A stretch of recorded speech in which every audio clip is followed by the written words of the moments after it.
Hello everybody out there, this is Seto Kaiba from your Yu-Gi-Oh chat channel, and today I'm going to talk about decks that I think are going to be good between today and the end of this year, December 31st, 2013. Now this is in if the ban list says to us that E-Dragons are going to probably get hit, we know that. Water is probably going to get hit, we know that. And most likely spellbooks are going to get hit, we know that, okay? Let's say that those decks, Konami decides they're not going to promote those right now, but they're going to promote these newer decks, which I think these are decks that I think will be generally good to play for the rest of the year. Now, if I just went into every general deck for the rest of the year, I could be talking about decks like Insectors, Heroes, Windups, and I could be spending like 5 minutes a piece on each one of those decks why they're going to be good to play for the rest of the year, possibly. But it all depends upon the ban list. But not just that, it's just they're good decks in general, correct?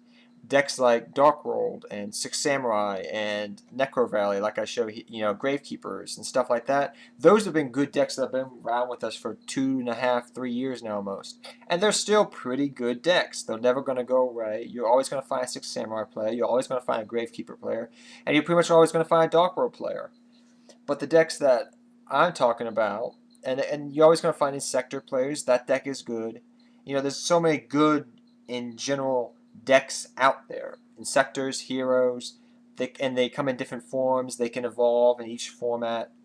But what decks possibly are going to become top, being the top tier, or just people are going to play probably more because they're getting new support and stuff like that. If Elemental Dragons and, Water and Spellbooks get hit. So let's get started. I think Fire Fists are going to come back. They were one of the top tier decks, kind of, when Water was around more. But then Spellbooks and E-Dragons came and just wrecked the entire show. So, I mean, with them, everybody at the TCG getting chicken and stuff like that, even though it's going to be a super rare, I think it's going to be I can't remember what rarity it's going to be, but it's going to be hard to get, I know that. But even so, I think there's the Axe Fire form. Yeah, I can't remember, it's the Axe form. Because I don't think Tinky's going to get hit on the ban list, but I think that's deck in general is going to be a fun deck to play this upcoming meta the rest of the year. War Gods. Now, even though they're called Yamato, they're called Bujins, because they are called Bujins. Every time I hear them being called Bujins, I'm sorry, I think of Boo from Dragon Ball Z. I'm just expecting this big pink, fat or skinny Boo character that turns things into chocolate. That's what I think of every time I hear Bujins. I'm sorry, that's just me. But I think they're going to be a good deck, and I think they're going to be the next deck that Konami starts to promote because they're going to get stuff. They're going to come out in light, and then when Shadow Specters comes out later on in the year, they're going to get more good stuff.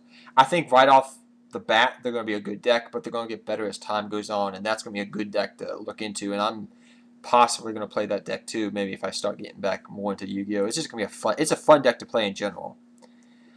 Madolches. Madolches are just so versatile and such a good deck. A lot of wind-up players I know that used to play wind-ups competitively, they switched over to Madolches because they like the versatility of Madolches. They're just a good deck. Ticket's a good spell card. I mean, I can't say I could go on and on about this deck. My friends play this deck. I know 2 to 3 friends that actually play this deck, and they love it. It recycles. It does so many different good things. Now, Pleiades kind of Constellars, like Evil Swarms, they kind of have the same type of playing style. But the thing that I like more about Constellars than Evil Swarms is this, that they can bounce Exceeds back. They can bounce spell and trap cards back. They can do a whole bunch of different things. They're a little bit more versatile than I feel like than Evil Swarms. The reason Evil Swarms are relevant right now, for the most part, is because they can run viruses against spell cards and against E-Dragons, they can stop that stuff. But besides that, they really can't do much, and that's the only reason why they're relevant. Possibly, I think they may be relevant. Yes, they're a good deck in general. Don't get me wrong.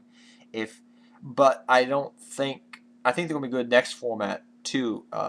Evil Swarms are gonna be, but the reason I don't think they're gonna be as good is because the only deck they're going to be pretty much good against possibly is E-Dragons, Mermails if they get hit, and probably Blue Eyes White Dragon when that comes out. But besides that, I mean, unless everybody and his brother is going to run around with the Blue Eyes deck, I don't foresee it being really a big thing. I think Constellars have a better chance of being good next format. Harpies. Harpies are so underrated right now. I could go on and on about why they're not played enough, I don't think. Same thing with Madolches. They're not played enough. Harpies are not played enough simply for the fact that they came out in the same exact set as E-Dragons and Judgment Day. That's the reason why they didn't get played enough. People pretty much put all their stock in that and did not look into Harpies that much.